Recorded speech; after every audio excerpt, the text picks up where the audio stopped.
Vamos fazer uma boa terapia, porque isso pode ter efeitos revolucionários na sua saúde. Tem gente que tem medo. Daí, enquanto isso, o que eu vou te sugerir? Não fica se expondo. Se você for para um hospital, não fica mandando foto. Deixa as fotos e as gravações para o momento dos passeios. Se você for fazer uma cirurgia importante, por exemplo, tenta fazer repouso depois. Não fica andando pelos corredores, meu bem. Não faça isso. Não fica se expondo, porque isso contraria completamente a ideia de autocuidado, a ideia de respeito consigo mesmo, a ideia de respeito com o outro. Agora, é claro, pode ser que você não se importe, não esteja nem aí com o outro, e isso é problema seu, não é problema meu. Eu não tô aqui para te julgar. Seja muito bem-vindo, seja muito bem-vinda. Você já reparou que tem algumas pessoas que adoecem justamente quando tem alguma coisa muito importante para acontecer? Pode ser um trabalho de escola, um trabalho na faculdade, pode ser uma audiência, alguma coisa importante. Às vezes, a pessoa está diante de uma decisão que pode mudar tudo. Tem gente, por exemplo, que vai sofrer com enxaquecas horríveis ao longo da vida. Pode ser um mal-estar desses que chega de repente assim e deixa a gente na cama. Só que às vezes isso não é um simples mal-estar, não. Pode ser o seu corpo dizendo que essa versão de mim já não dá mais. Eu já não consigo bancar mais isso aqui. Você sabia que o corpo fala? É como se ele estivesse dizendo, eu preciso sair de cena, nem que seja através de uma maca. Inclusive, dia desses, eu tava com a minha filha e ela chegou pra mim e ela disse, mamãe, o meu joelho tá dodói. E eu fui lá, olhei, tava riscada de canetinha vermelha. Aí eu falei, tá tudo bem, né? Apertei ali, ver se tava tudo bem, não tinha dor. Falei, tá tudo bem, filha, pode brincar. E aí, de repente, um barulhão. Ela tinha caído do sofá. Ela tinha se jogado do sofá. A gente correu, acolheu, tinha machucado mesmo. E aí que eu fui entender o que estava acontecendo. Ela me perguntou, mamãe, agora tá dodói de verdade, né? Ela não queria ir para a escolinha. Veja, a minha filha, ela tem 3 aninhos.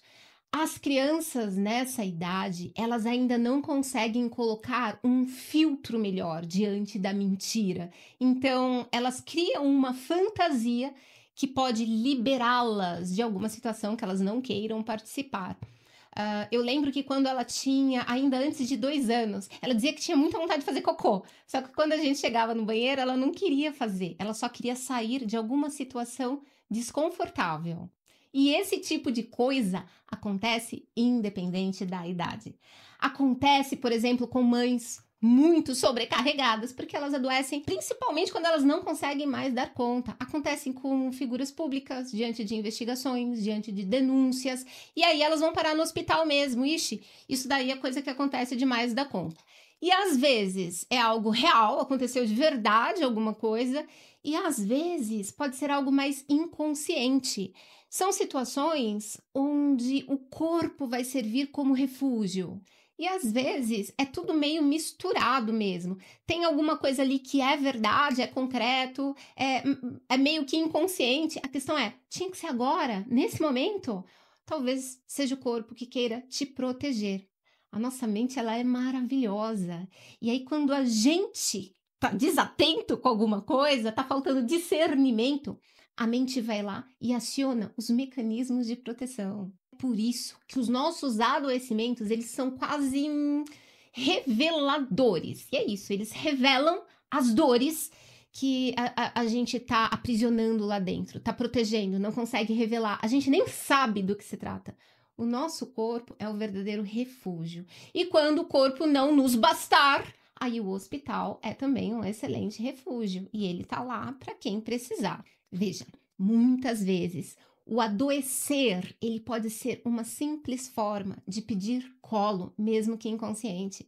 Quando a gente adoece, a gente ganha atenção, a gente ganha presente, a gente ganha likes, principalmente quando a gente divulga por aí.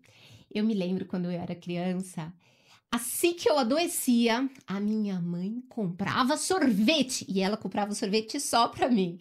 Ela nunca comprava sorvete, nada de doce em casa. Mas quando eu adoecia, Era só eu pedir. E eu podia pedir o que eu quisesse. Eu me lembro até do sofá que tinha lá em casa. Era para lá que eu corria quando eu tava dodói. E eu podia assistir televisão o dia inteiro. Podia tomar o sorvete que eu quisesse. E só de lembrar é uma coisa gostosa, viu? Eu não ia pra escola, eram muitos mimos. É claro, eu não inventava doença, não. Quer dizer, pelo menos não que eu me lembre. Mas era um prazer estar adoecida. E pensando agora, se fosse nos dias atuais, com certeza, a minha mãe ia postar para todo mundo ver, né? Nos vários grupos da família. Porque a doença é uma coisa que une a gente. Apesar de que na pandemia, né? Que foi um momento aí onde teve todo mundo unido pela pandemia, todo mundo sofrendo, muita gente morrendo, e teve quem debochasse, né? Mas eram exceções, eram pessoas que pensavam que talvez nunca fossem adoecer na vida, porque sim, tem gente que não adoece nunca mesmo. Tem gente que parece que tem uma saúde de ferro, é uma coisa de dar inveja, né? De qualquer modo, quando a gente adoece, a gente ganha sim, a gente ganha carinho e todo mundo precisa de carinho. Todo mundo precisa de cuidado. E muitas vezes a doença, ela chega para exercer esse lugar. Esse lugar de colo, de refúgio. A questão é quando a gente é adulto. E aí o que o mundo tá cobrando da gente é postura. E a gente tá lá querendo colo, né? Tem um médico canadense, o nome dele é Gabor Maté. Ele reforça muito essa visão de que tem muitas doenças físicas, grande parte delas, né? Elas têm origem no emocional. O corpo vai somatizando e não é porque o corpo é fraco que ele somatiza. Geralmente, o corpo ele está sobrecarregado de silêncios, sobrecarregado de proibições. Aí é o estômago que não digere direito. Por quê? Porque está sendo realmente impossível de digerir os conflitos que estão ali presentes na vida. E daí, quando o intestino trava, por exemplo, pode ser que o que esteja travado seja o trânsito interno mesmo, esse dos conflitos não digeridos. Se você não consegue digerir aquilo que você está vivendo, o teu corpo te ajuda a enxergar isso. O corpo também para de digerir para ver se você consegue entender. Se você não consegue soltar, o teu corpo também não consegue soltar. E se esse for o seu caso, né? Tem gente que sofre muito com o intestino preso. Você deveria se perguntar, o que você está segurando na vida? O que você está segurando tanto assim que nem o cocô o teu corpo consegue soltar? Olha só, já faz alguns anos que eu atendi uma pessoa que desde a infância dela, ela não conseguia fazer cocô. Ela chegava a ficar 7 dias sem ir ao banheiro. O hospital da garota era a segunda casa dela, né? Então, assim, na família dela, ela era o centro das atenções. Ninguém podia falar nada mal dela. Mesmo que ele estivesse muitíssimo errado em alguma coisa, ninguém podia questionar nada. Sabe por quê? Porque diziam algo do tipo, coitada, ela tá doente, coitada, ela é fragilizada. Então, se ela estava no hospital, aí que não podia criticar e nem falar nada mesmo. E é assim na nossa sociedade. É um pacto implícito se a pessoa tá doente. Todas as críticas devem ser suspensas. E isso, seja de modo consciente ou inconsciente, essa garota que eu atendi, ela se beneficiava muito com isso. A gente se beneficia das nossas doenças de um modo atravessado. Isso dificulta muito a cura. Porque ao invés da doença servir para te ajudar a interpretar o que está acontecendo, ela vira o seu álibi. Inclusive, acho que eu vou fazer um vídeo sobre esse tipo de sofrimento, viu? Porque é muito comum. Inclusive, é comum que esse tipo de sofrimento, onde a gente segura algo, como, por exemplo, o intestino preso, isso costuma ter muito a ver com ambientes repressivos. Tem muita censura, tem muito autoritarismo. Inclusive, quando esse vídeo estiver gravado, se é que eu vou gravar mesmo, eu vou deixar o card bem por aqui. Mas muito bem, olha só. Esse tipo de situação, de não conseguir soltar, de não conseguir fazer o cocô, se isso já deixa a gente aflito, imagina nos casos mais extremos. Imagina quando a gente reprime, porque é isso, a gente reprime, o corpo trava e aí a gente não deixa sair pelo lado certo. E a coisa que entrou, ela tem que sair. Daí daí a coisa volta, e aí a coisa volta por onde entrou, e daí volta pela boca. E aqui eu tô falando dos vômitos fecaloides. São casos muito extremos. E seja coincidência ou não, levando em consideração que na psicologia a gente não trabalha com coincidência, tá? Alguns sintomas mais extremos como estes, eles vão aparecer diante de situações que também são muito extremas. Tá ali para acontecer alguma coisa grande na tua vida, algum escândalo, alguma verdade que seja muito difícil de aceitar. Pode ser, por exemplo, que você tenha recebido uma convocação forte diante de uma responsabilidade forte e aí tudo aquilo que não foi resolvido, que não foi digerido, isso vai virar crise, vai virar uma internação, anota aí, vai virar.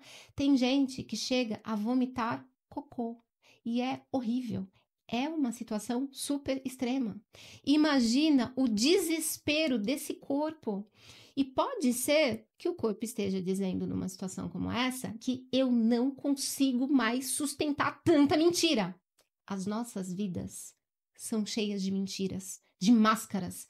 Isso é coisa muito séria, minha gente. Isso aqui é para todo mundo. É tanta opressão, é tanta violência, é tanto ódio, que quando a gente fala de psicossomatização, não é o corpo que está falhando. O corpo não falha. O corpo ele está fazendo o papel dele. O corpo está dizendo que não vai adiantar você querer pousar de invencível, não. Pousar de herói. Pousar de mito. Quanto maior for o teatro, maiores serão os sintomas. O corpo derruba qualquer mito. Olha, não importa muito como é que você vai tentar mostrar para o mundo que você é o melhor. Tem gente que vai tentar fazer isso atuando como uma pessoa muito humilde mesmo, muito simples mesmo, ou o contrário, né? Uma pessoa tão nobre que, sei lá, faz de conta que ganha presentes, ganha joias de presente. O teatro que a gente atua mais cedo ou mais tarde, ele colapsa.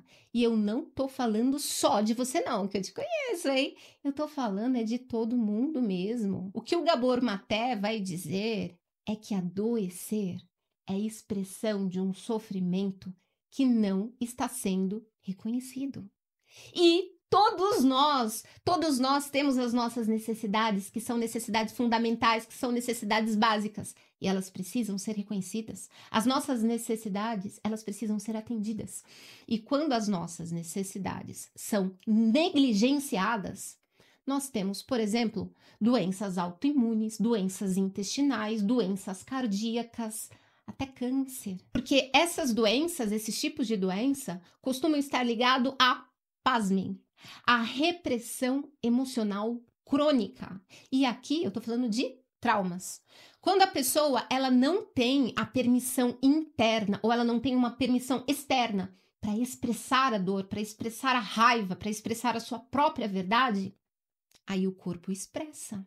E isso acontece com chefes, com mães, com criancinhas de 3 anos, com presidentes, com ex-presidentes também. Não tem ninguém livre disso, não. E tem gente que quando vê uma situação dessa diz assim, covarde, manipulador. Bem, eu sou psicóloga, né? Então eu não uso essas palavras desse modo.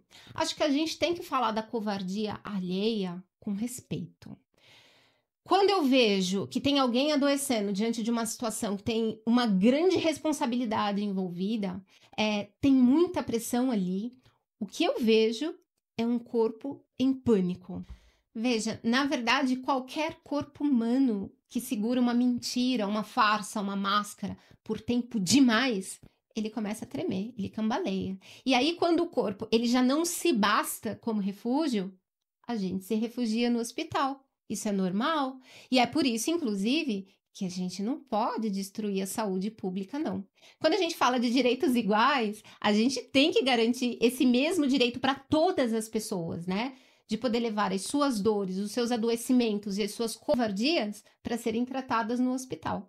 Ainda mais quando tem aí um bom punhado de políticos malucos e neoliberais querendo fazer a vida de uma nação inteira virar um verdadeiro inferno. Tem que ter hospital bom para todo mundo, tem que ter hospital bom e de qualidade, que é para poder se refugiar.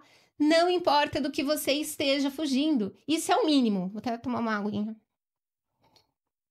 Olha só. Quando eu falo dessas coisas, pode parecer piada, pode parecer ridículo, mas eu tô falando de direitos humanos, tá? Então, veja.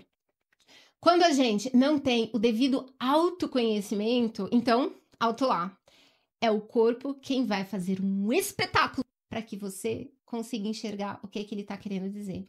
Então, se você cresceu em um ambiente repressor, se você cresceu, por exemplo, entendendo que mulher é mulher porque foi fruto de fraquejada, que homem, ainda mais se ele tiver histórico de atleta, ele nunca vai ficar doente, nunca pode ficar doente. E que essa coisa de ter medo é coisa de maricas, que homem de verdade resolve tudo é na bala.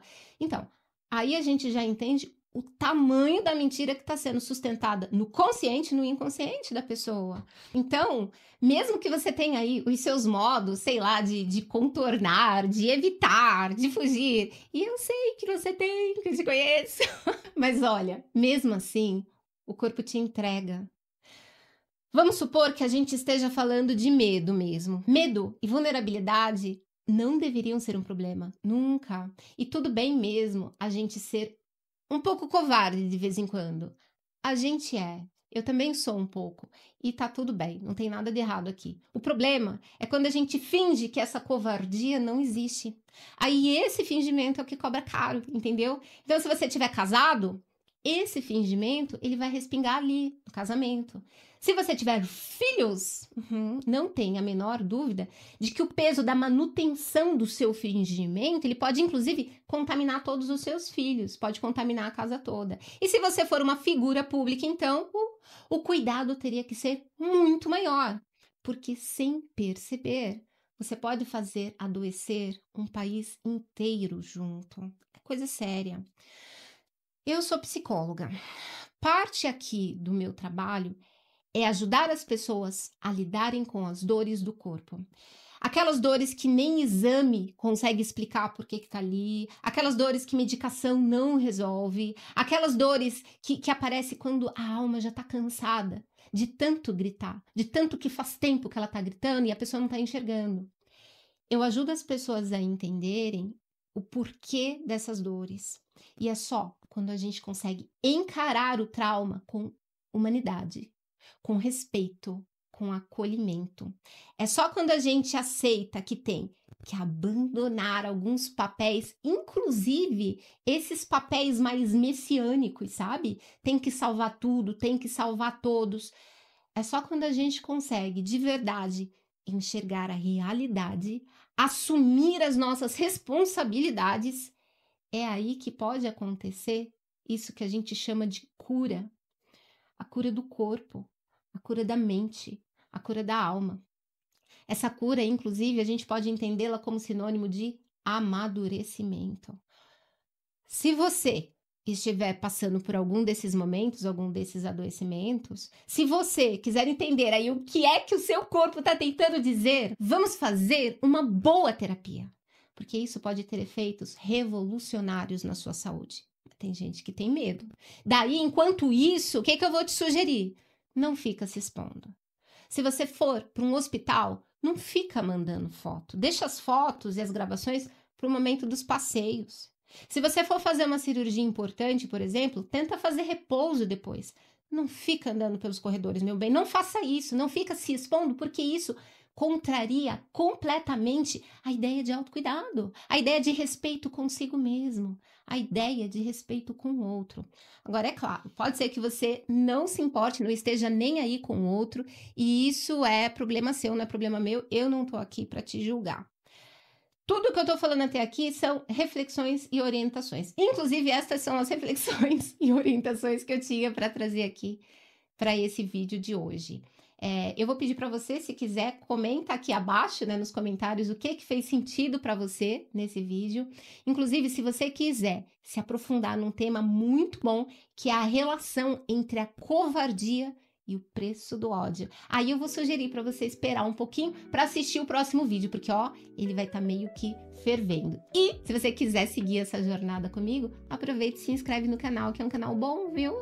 Aqui a gente não tapa a dor com remendo, não. Nada de ficar reformando, recosturando. A gente tá aqui para transformar de verdade. Então um beijo para você.